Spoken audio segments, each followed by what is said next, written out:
Esta emisora les da la bienvenida al programa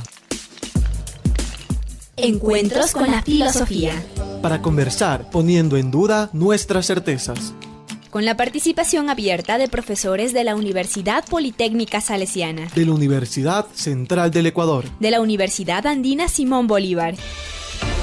Encuentros con la Filosofía se difunde semanalmente por las emisoras universitarias Infinito Digital, Voz Andina Internacional y Radio Faxo. Abrimos nuestros micrófonos.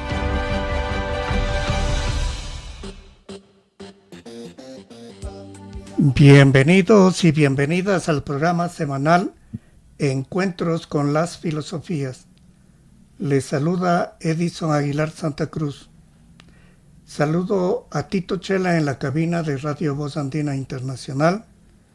Saludo al invitado de esta semana, Leonardo Torres León, quien fue docente e investigador jubilado de la Universidad de Cuenca, profesor en las facultades de Filosofía, Ingeniería, Artes y Ciencias de la Hospitalidad de la Universidad de Cuenca, investigador en los departamentos de investigación de las facultades de Filosofía y de Ciencias de la Hospitalidad, en la cual dirigió su departamento de investigación y fue subdecano.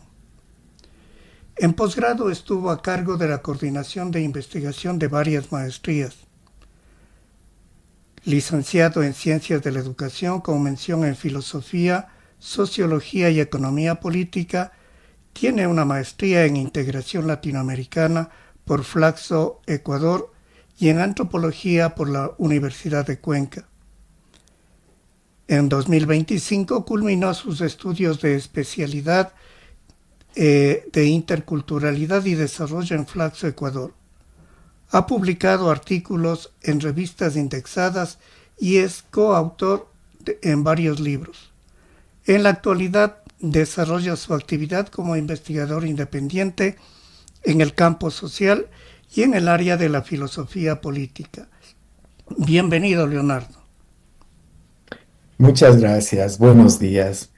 Muy contento de estar en el programa y anotar aquí algunas reflexiones sobre el estoicismo, una concepción que al momento nuevamente tiene un gran auge en el mundo.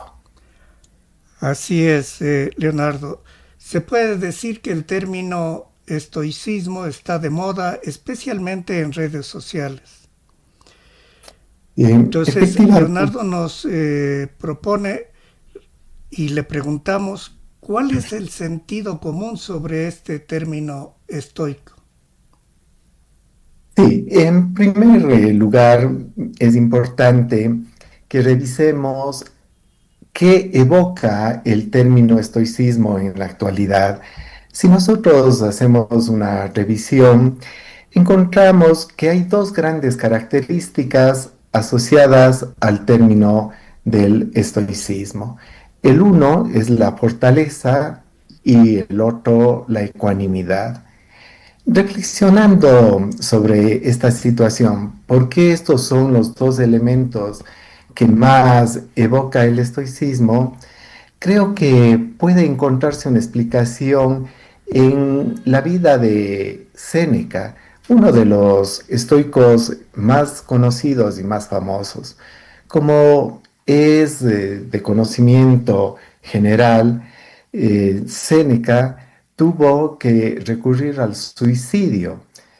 Justamente rota su relación con Nerón, de quien fue su preceptor, su asesor, se ve obligado a, o de un lado, ¿sí?, ser asesinado o dar el mismo fin a su vida. Y en ese acto, pues, precisamente la reacción de Séneca fue de una inmensa fortaleza. Sin embargo, no son estos los dos únicos aspectos que caracterizan al estoicismo, y tampoco se reduce el estoicismo a la fortaleza y la ecuanimidad. Es una visión parcial ¿no es cierto?, reducirnos a estos dos aspectos. Por ello, precisamente en esta mañana quisiera destacar que el estoicismo es una constante histórica en el pensamiento de Occidente. Recordemos que su fundador, Zenón de Sitio, vivió entre los años 335 al año 264 a.C. Por tanto, estamos diciendo que el estoicismo tiene al menos unos 2400 años de desenvolvimiento y ha tenido grandes etapas, ha tenido momentos de resurgimiento. Y uno de esos momentos es precisamente desde hace unos años, cuando de nuevo se ve en el estoicismo una salida, una respuesta a las angustiantes situaciones de las sociedades que viven, que pasan por momentos difíciles. Coincide nuestra conversación esta mañana con la Semana Estoica. El próximo día, lunes 27, se inicia la Semana Estoica a nivel internacional. Una muestra del vigor, de la presencia del estoicismo ahora mismo en nuestros días. Aquí quisiera también recurrir a un pensamiento de Ferrater Mora, ¿no? Ferrater Mora plantea que la persistencia de la actitud estoica en Occidente señala que el hombre occidental adopta esta visión de la realidad cuando aparece la crisis, porque proporciona un camino para acomodarnos a ella. Y en definitiva, Ferrater Mora también considera que el estoicismo representa un vigoroso esfuerzo de salvación total. Ahora, es importante también destacar que el estoicismo no se reduce a una ética. Justamente el aspecto más conocido, más socorrido, es del estoicismo como una concepción ética. Sin embargo, es bueno indicar que el estoicismo también implica una lógica de carácter proposicional que ha sido sumamente valorada. También el estoicismo es una teoría del conocimiento. De otra parte, el estoicismo como corriente filosófica también implica una física que ve, que concibe a la realidad de un modo materialista, de un modo determinista. Y el tercer aspecto es el que justamente nos ocupa esta mañana, el estoicismo como una ética eudemonista. La eudemonía lo que plantea es que la felicidad consiste en el bien supremo. Entonces, estamos en la línea de ver esta parte de la filosofía, la ética, como una rama profundamente volcada a la realidad, ¿no? Como una rama práctica que ayuda al ser humano en su cotidiano vivir para tener respuestas frente a los problemas que la realidad la presenta. ¿Cómo logramos la felicidad en esta ética eudemonista? Pues esto se logra mediante un comportamiento moral, mediante la práctica de la virtud. Ahora, es también fundamental para mí indicar que esta concepción filosófica, como toda concepción filosófica, demanda unas condiciones, demanda de un ser humano con unas características específicas. No podemos comprender el estoicismo, No podemos acercarnos a él, tampoco valorarlo y menos practicarlo si no estamos de acuerdo en al menos dos presupuestos básicos.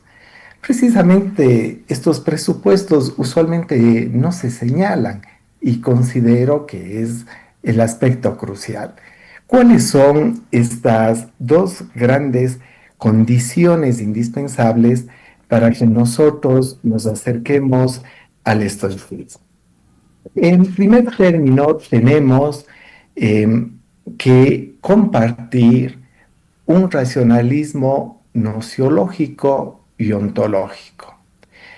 Es decir, debemos aceptar que la visión racionalista nos permite comprender la realidad, que constituye la mejor forma de acercarnos a ella.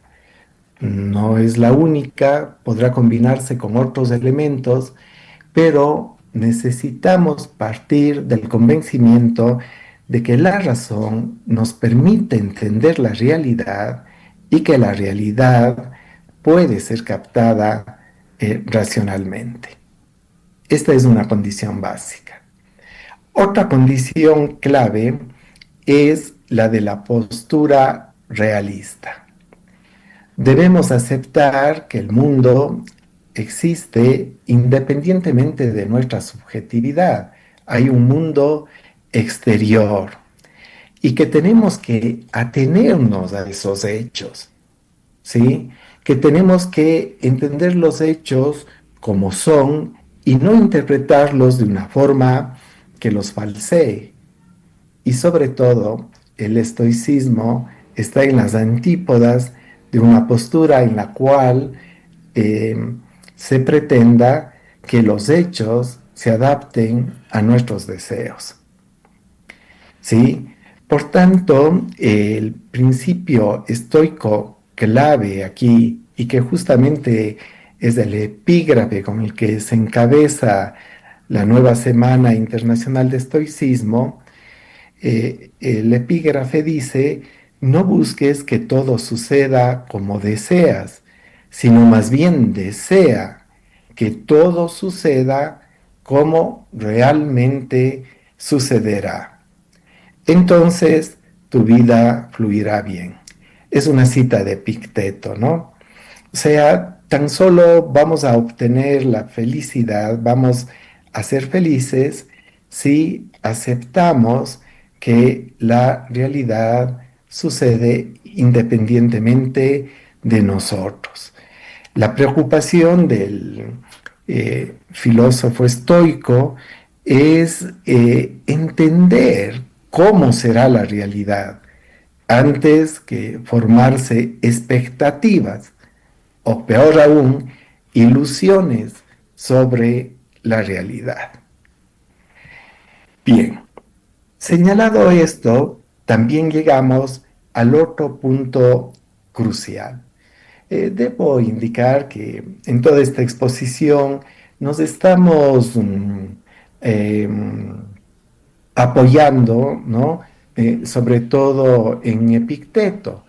Los filósofos estoicos que nosotros podríamos revisar, estudiar, las obras de estos filósofos, sí, es algo sumamente amplio, ¿no? Hoy queremos destacar realmente a Epicteto y estos principios fundacionales del estoicismo. Y precisamente el aspecto fundacional que nos plantea Epicteto es la distinción entre lo que se halla bajo nuestro control y lo que no está bajo nuestro control. La recomendación de hacer esta distinción es claramente racional y su aplicación obviamente es muy difícil, porque el estoicismo nos pide, advierte que hay realidades, ¿sí?, que debemos aceptarlas con una naturalidad que en gran medida podríamos decir no es humana.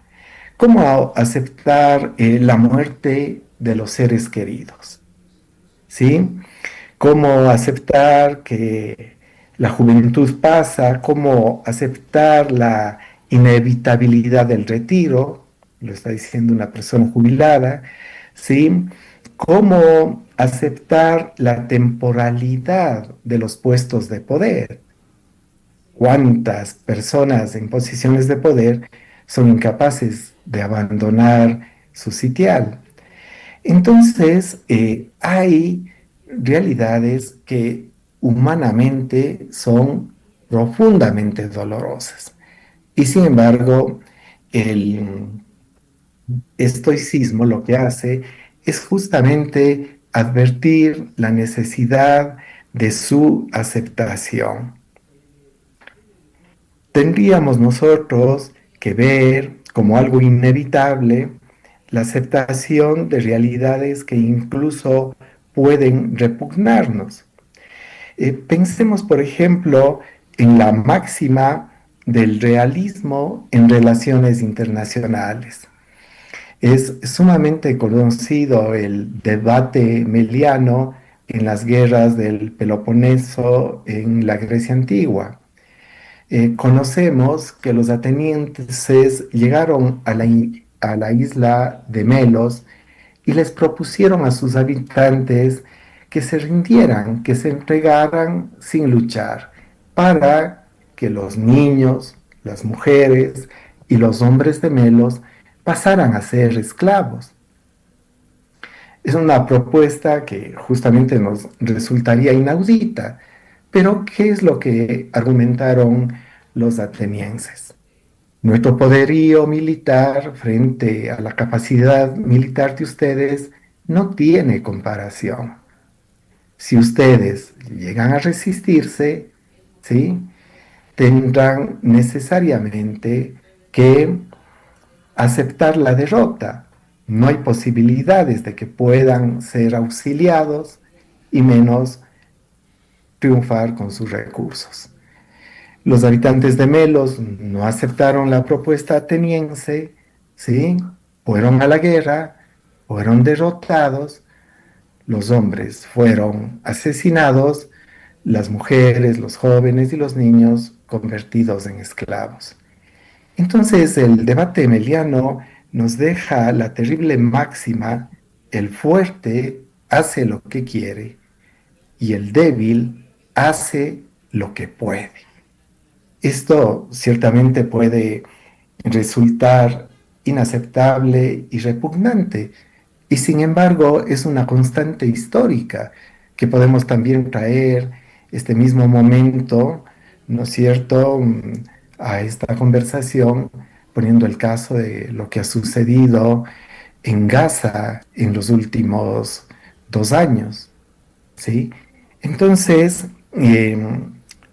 hay situaciones, insistimos, que resultan inaceptables. Y sin embargo, ¿sí?, sería una actitud irracionalista no reconocer la realidad que se está dando. Para Epicteto, el filósofo estoico no debería dejarse ofender de las cosas de este mundo. Tendría que entender que los hechos son tales y que su valoración debe ser ecuánime frente a ellas. En primer lugar, aplicar esta distinción, ¿no? ¿Es algo que se encuentra en la esfera de mi agencia? ¿Es algo propio de la agencia humana o es algo que la rebasa? ¿Sí? Considero que es interesante advertir que entre la época de Zenón de Sitio y la nuestra, la agencia humana se ha incrementado enormemente, ¿no? Podemos controlar un sinnúmero de situaciones en la vida social, en el ámbito de la vida natural, pero al mismo tiempo, nuevamente, tenemos que admitir y aceptar con los estoicos que al final nuestra capacidad de control sobre la realidad es ilusoria, es muy pequeña. Por ejemplo, el surgimiento inesperado, repentino de un virus puede constituir una catástrofe para la humanidad y muestra nuevamente nuestra fragilidad. De otro lado, también considero que se plantea un problema muy importante, muy interesante, cuando se señala que sí hay ámbitos bajo nuestro control, que es el último punto con el que terminaremos, ¿no? Porque le plantea al ser humano, ¿sí? ¿Qué cosas, ¿sí? son susceptibles de su intervención? Aquí es bien interesante advertir que Epicúreo recomendaba la indiferencia frente a la actividad política, ya que ésta constituía una fuente de sufrimiento para las personas. Entonces no era recomendable intervenir en política. Pero, por su parte, los filósofos estoicos plantean más bien todo lo contrario, la necesidad de la intervención en la realidad política. Por tanto, es todo un reto analizar y aplicar en casos concretos si debo o no actuar en determinado ámbito, en qué medida ese ámbito sí es de mi competencia, sí puedo ejercer un control sobre él. Y aquí algo que para mí es muy importante, porque efectivamente pues yo adhiero a estas ideas estoicas, es importante resaltar que la aceptación no es conformismo o sumisión. La aceptación consiste en reconocer que un hecho sobrepasa a la agencia humana y que por ello tiene que ser asumido como es. En la historia de la humanidad hay situaciones especialmente dramáticas. Pienso en el caso de la rendición de Japón al final de la Segunda Guerra Mundial. Es famoso el discurso del emperador Hirohito. Una frase en este discurso indica que lo que debían asumir los japoneses de ese momento, lo que ellos tenían que hacer era aceptar lo inaceptable, sufrir lo insufrible. Los japoneses tenían que hacer algo inadmisible, rendirse. Sin embargo, la realidad, la situación de fuerza, el hecho mismo de haber sufrido ya 2 bombardeos atómicos, les obligaba a aceptar la rendición, ¿sí? Algo que superaba toda su concepción, su sentimiento, pero que era inevitable. Entonces, es sumamente doloroso tener que reconocer que hay que aceptar, pero asimismo las circunstancias, las realidades analizadas desde una posición realista y racionalista conducen a que tengamos que admitirlas, ¿no?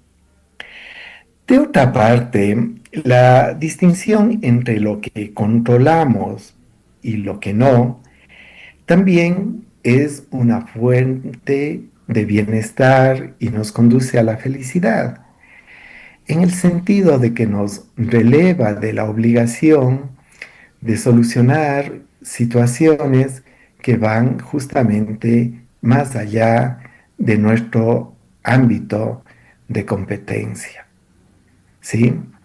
En el caso de que tuviéramos una posición voluntarista, por ejemplo, en la que plantearíamos que la voluntad es el elemento fundamental, tendríamos que aceptar que todo puede modificarse, todo puede cambiarse. Y entonces todos los problemas que se deben resolver en la sociedad serían problemas que nos atañerían, que serían atinentes a cada uno de nosotros.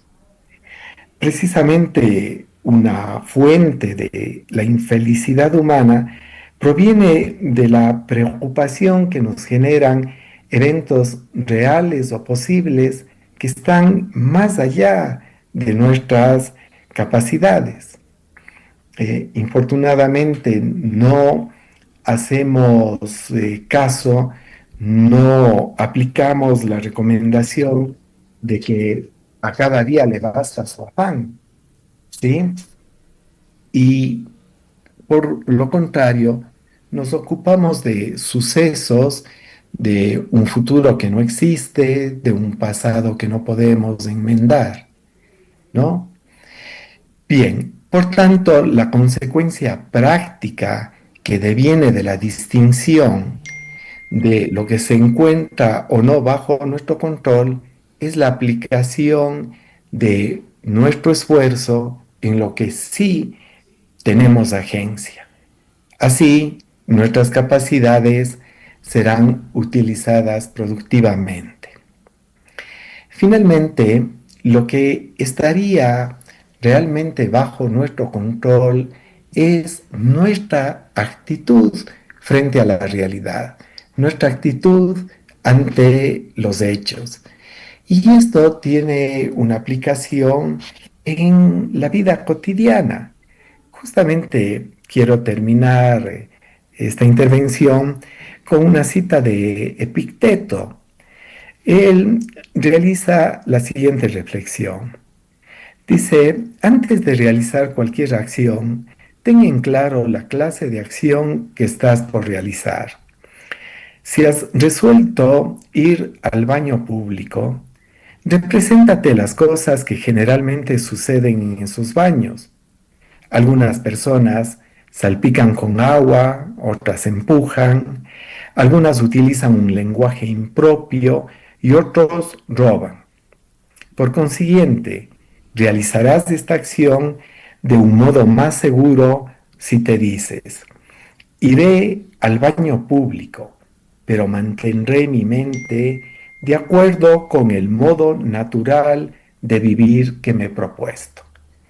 La idea fundamental es que en realidad no son los hechos en sí lo que nos afectan, sino la reacción, la actitud, la interpretación que nosotros tenemos sobre esos hechos.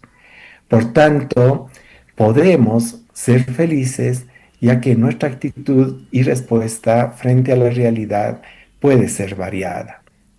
Precisamente es un ejemplo de ello en la vida de Zenón de Sitio, el fundador del estoicismo.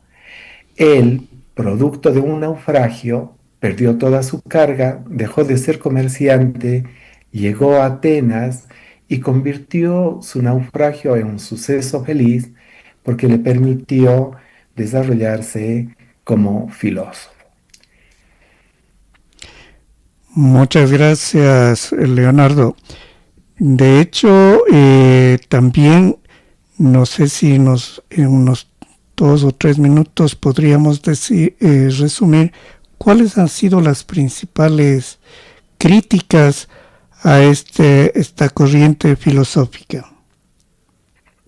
La principal crítica tendría que ver con el criterio de que el estoicismo nos lleva a la resignación, a la inacción, ¿no?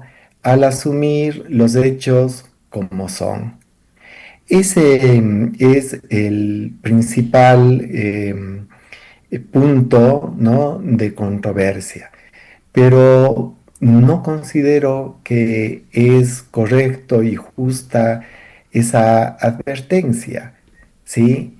Más bien es una posición ¿no? Que nos permite a nosotros ocuparnos de lo que efectivamente podemos transformar y modificar en este mundo. Nos lleva a evitar situaciones que caerían en la necedad y que producen enorme sufrimiento.